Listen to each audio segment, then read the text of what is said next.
Big Boss season 9 Tamil. நான் Jackie Sekar, Jackie டிவிக்காக. இது வந்து சாண்ட்ரா பிரஜன் வெளியே போனதுக்கப்புறம் அந்த சட்டையை வச்சுட்டே சுற்றிட்டு இருக்காங்க. அது என்ன கதை, ஏது, சமூக வலைதளங்கள் அது ஒரு விமர்சனத்துக்குள்ளாக்கப்பட்டது, அதை பற்றின ஒரு காமெடியெல்லாம் போயிட்டுருக்கு. ஸோ அது என்ன அப்படின்றத கொஞ்சம் விரிவாகவே பார்க்கலாம். அதற்கு முன்பாக அந்த தளத்தை இதுவரை சப்ஸ்கிரைப் பண்ணாதவங்க சப்ஸ்கிரைப் பண்ணுங்கள், லைக் கமெண்ட் ஷேர் பண்ணுங்கள். விரிவான ஒரு பார்வைக்கு ஸ்ட்ரெயிட் வித் அஸ்.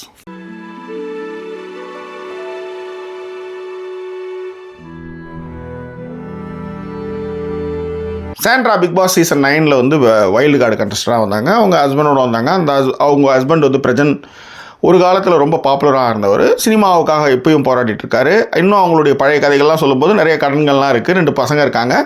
ஸோ ஏதாவது டூ சம்திங் அப்படின்ற விஷயத்துக்கு தான் நாங்கள் இங்கே உள்ளார வந்திருந்தோம் அப்படின்ற மாதிரிலாம் சொன்னாங்க. அதெல்லாம் பிரச்சனை இல்லை. முதல் வாரத்தில் மிகப்பெரிய நம்பிக்கையை ஏற்படுத்தி ஒரு பெரிய கண்டஸ்டன்ட், அதில் வந்து மாற்று கருத்தே கிடையாது. ஏன்னா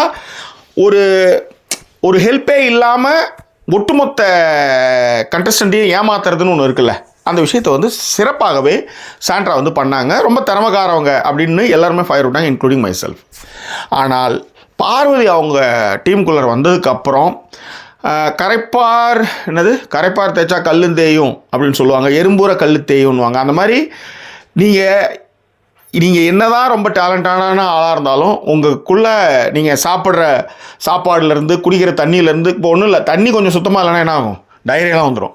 நீங்கள் எவ்வளோ தான் ரொம்ப இன்டெலெக்சுவலாக இருந்தாலும் சப்போஸ் குடித்து ஏதாவது தண்ணியை வந்து சுட வச்சு தான் குடிக்கணும், அதில் இருக்கிற கிருமிலாம் அழிஞ்சிடும். சுட தண்ணி குடிக்கும்போது ஒன்றும் பிரச்சனை இல்லை. என்னவோ அவசரத்துக்கு டக்குன்னு எடுத்து குடிப்பீங்க ஒரு மொணரு, அதில் இருக்கிற பாக்டீரியா, அதுக்கு இருக்கிற கிருமி மூலமாக உங்களுக்கு வந்து ஜுரம் வரும், சம்திங் லைக் தட். இது மாதிரிலாம் ஏதாவது நடக்கிறதுக்கு வாய்ப்பு இருக்குது. ஏன்னா நீங்கள் எவ்வளவுதான் தெளிவாக இருந்தாலும் இதெல்லாம் நடக்கும், இதெல்லாம் நடக்கும், ஹேப்பன் ஆகும். இதெல்லாம் தான் லைஃப், ரைட்?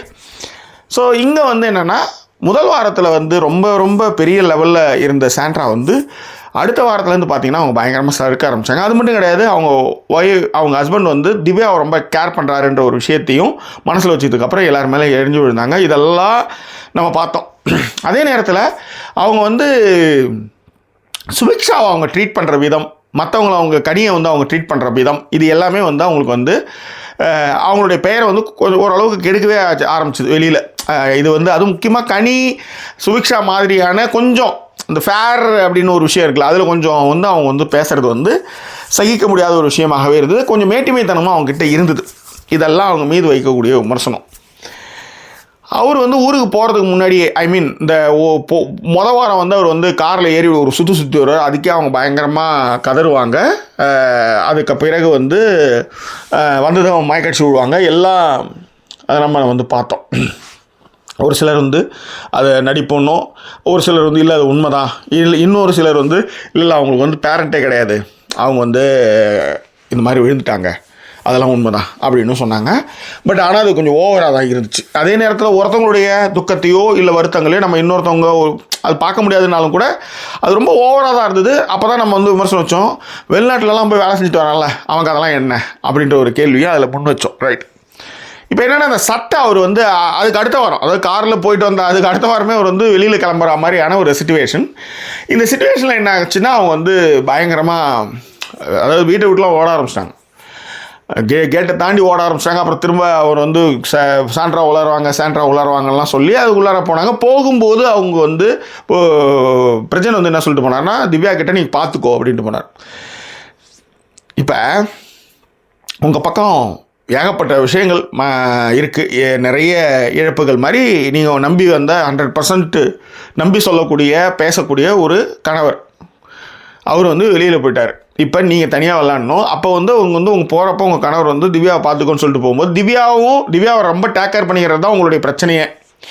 அது வெவ்வேறு விதமாக அங்கே வெளிப்பட்டுச்சு. அதுவும் அவங்க போனதுக்கப்புறம் வந்து பிரச்சனை போனதுக்கப்புறம் அந்த பெட்டில் இருக்கிற விஷயத்தை எடுத்து வைங்க, நான் அவங்க பக்கத்தில் இருக்கிறான்றதான் அவங்க சொல்ல வந்தது. அதுவே வந்து நீங்கள் எப்படி போகணும்னு நினச்சி அப்படின்னு சொல்லி பார்த்துக்கிட்டு அவங்க பேசின கதைகள்லாம் நம்ம கேட்டுட்டு தான் இருந்தோம். இது என்ன, இது ஒவ்வாமையாக இருக்குது, முன்னுக்கு பின் முரணாக இருக்குது, இதில் என்ன இருக்குது அப்படின்ற மாதிரி நம்மளுக்கு தோணுச்சு இல்லையா? அது எல்லாருக்கும் தோணுச்சு இல்லையா? அதே தான். ஏன்னா இது வந்து உங்களை பார்த்துக்கணும், கேர் பண்ணிக்கணும். அதுவும் அந்த நாள்லேருந்து அந்த பொண்ணு எங்கேயுமே போகாத ஒரு பொண்ணை வந்து நீங்கள் காலி பண்ணுறீங்க, அவமானப்படுத்துறீங்க, அசிங்கப்படுத்துறீங்க. இப்போ அந்த பொண்ணு இன்றைக்கி வந்து பார்த்தீங்கன்னா திவ்யா வந்து இந்த பக்கம் ஆயிரம் அந்த பக்கம் 60 கூட படுத்துட்டு இருக்காங்க. அவங்க கொஞ்சம் கொஞ்சமாக உங்களை விட்டு நகர்த்துட்டாங்க. ஏன்னா நீங்கள் வேலை செய்கிறவங்க, ஹெல்ப் பண்ணவங்களே நீங்கள் வந்து எரிஞ்சு விடுறீங்க. அப்படி இருக்கும்போது நீங்கள் பாருவை பயங்கரமாக நம்புறீங்க. பாரு நான் ஏற்கனவே அதுக்கு தான் வந்து அந்த தண்ணி கதை சொன்னேன். அவங்க அழகாக உள்ள ரிஜெக்ட் பண்ணிட்டு போயிட்டாங்க. இவங்க அதுலேருந்து இவங்களால் மீளவே முடியல. அவங்களுடைய எதிரியாகவே வந்து கனியையும் பார்க்குறாங்க அவங்க. அதே மாதிரி கனி இன்றைக்கி வந்து ஜட்ஜ்மெண்ட்டு உக்காந்துருந்தாங்க. அதில் வந்து பார்த்திங்கன்னா பார்வதிக்கு சாதகமான தீர்ப்பை சொல்கிறதுக்கு அவங்க துடிச்சிக்கிட்டே இருக்காங்க. அவங்க கனி அவ்வளோ டிஃபெண்ட் பண்ணுறாங்க. கடைசி 6 ரூபா ஜெயித்தாங்க, அது வேறு விஷயம். பட் ஆனால் அவங்க வந்து அவங்கக்கிட்ட வந்து அந்த கன்னிங் இல்லைன்னா அவங்க பார்வதிக்கிட்ட சேர்ந்துருக்க மாட்டாங்க. ஆக்சுவலாக இருக்கலாம் எல்லாரு கூடயும். ஆனால் கொஞ்சம் அந்த அந்த நாலேஜும் அதுவும் இருக்கும் பொழுது ஏற்கனவே நீங்கள் வெளியில் பார்த்து வந்து அவங்க எப்படிலாம் அந்த கேமை விளாட்றாங்கன்னு தெரிஞ்சும் அவங்க கூட நீங்கள் இருக்கிறீங்கன்னா அது உங்களுக்கு பிடிச்சிருக்கு. அவங்க சொல்கிற அந்த விஷயம் இருக்குல்ல, அதெல்லாமே உங்களுக்கு லைக் பண்ணுறீங்க நீங்கள், அதனால தான் அவங்க கூட இருக்கிறீங்க. இதெல்லாம் வந்து ஒரு பார்ட், இதெல்லாம் வந்து ஒரு கேமு, அதை வந்து ஒருத்தவங்க புரிஞ்சுக்கிறாங்க, அதனுடைய புரிதல், அதனுடைய விஷயம், அதெல்லாம் அது அவங்களுடைய பார்ட். பட் ஒரு விஷயம் இருக்குது, சட்டையை எடுத்து வச்சுட்டு இருக்கு இப்போ சுற்றுறாங்க இல்லையா, அவருடைய சட்டை இன்னைக்கு கூட சமயக்கட்டில் வந்து அதை போட்டு தான் சமைப்பாங்க, எங்கே போனாலும் அதை வச்சுக்கிறாங்க, போகிறாங்க, ரைட். இப்போ இந்த சட்டைன்றது வந்து நம்மளுக்கு வந்து இது என்னடா கொஞ்சம் அந்நியமாக இருக்கே அப்படின்ற ஒரு ஃபீல் இருக்குல்ல நம்மளுக்கு. அதுக்கு தான் இந்த வீடியோவே பண்ண ஆரம்பித்தேன். நம்ம அதை வந்து கமெண்ட் அடிக்கிறோம், அந்த சட்டையை வச்சுட்டே சுற்றிட்டு இருக்காங்க போகிறாங்க அப்படின்ட்டு. ஆனால் இவங்க வந்து நைட்டுன்னு நினைக்கிறேன், இந்த சபரி இந்த கோர்ட்டு முதல் நாள் நைட்டு முடிச்சதுக்கப்புறம் நைட்டு வந்து அவங்க பேசிகிட்டு இருப்பாங்க. ஆக்சுவலி கேமரா கிட்ட பிரசனுக்கு மெசேஜ் சொல்லுவாங்க. அதில் பார்த்தீங்கன்னா அந்த பேச்சில் வந்து பார்த்திங்கன்னா ஒரு விஷயம் மட்டும் புரிஞ்சுது, அவங்களுக்கு வந்து பிரசன் தான் உலகம். இந்த 20 வருட கால அந்த ட்ராவலில் அவங்களுக்கு வந்து உலகமே பிரச்சனை தான். அது வந்து அவங்க பேசுனதுலேருந்தே நம்மளால் புரிஞ்சுக்க முடியுது. அதனால் வந்து அது என்ன சொல்கிறது, அவருடைய வளர்ச்சி, குழந்தைங்க, இந்த ஒரு சின்ன சின்ன ஒரு சின்ன கூடு இருக்குல்ல, அந்த கூடு தான் அவங்க உலகமாகவே வாழ்ந்துட்டுருக்காங்க. அவங்களுக்கு வந்து வெளி உலகமோ இல்லை வெளி உலகத்தினுடைய விஷயங்களோ பெருசாக எனக்கு தெரியாது. அதாவது மற்ற கன்னிங்னஸ்ஸு மற்ற விஷயங்கள் அதெல்லாம் அவங்ககிட்ட இருக்குது, அதெல்லாம் மாற்றக்கிறது இல்லை. ஆனால் இந்த சட்டைக்கான மேட்ரு ஒன்று இருக்குல்ல, அதில் வந்து பார்த்திங்கன்னா அவங்க வந்து நிறையா, அதாவது சின்ன சின்ன விஷயங்கள்லாம் வந்து கேட்டுகிட்டே இருக்காங்க. அப்போ வந்து இதுவே உலகமாக இதுலேயே அவங்க சர்க்கிளே வந்து இதுதான் வாழ்க்கைன்னு அவங்க முடிவு பண்ணி போயிட்டாங்க.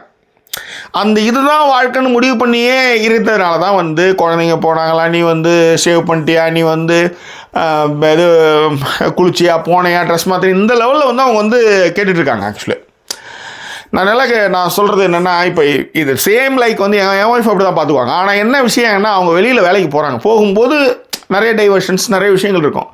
ஆனால் எனக்கு தெரிஞ்சு அவங்க வேலைக்கு போனாங்களான்னு எனக்கு தெரியல. ஆனால்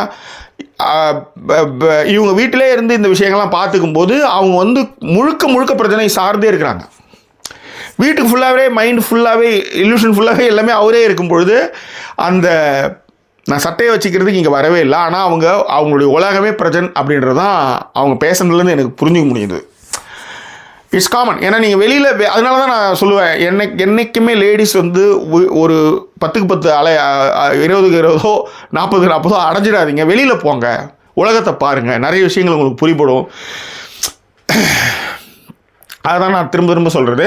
பட் இந்த விஷயத்தில் அவருடைய நினைவாக அந்த சட்டையை வச்சுருக்கேன், போகிறாங்க வராங்கன்றது விமர்சனத்துக்குள்ளானாலும் கூட அவங்களுக்கு வந்து பிரஜன் தான் உலகன்றதில் வந்து மாற்றுக்கிறது இல்லை. அதில் வந்து போய் இதெல்லாம் கிடையாது.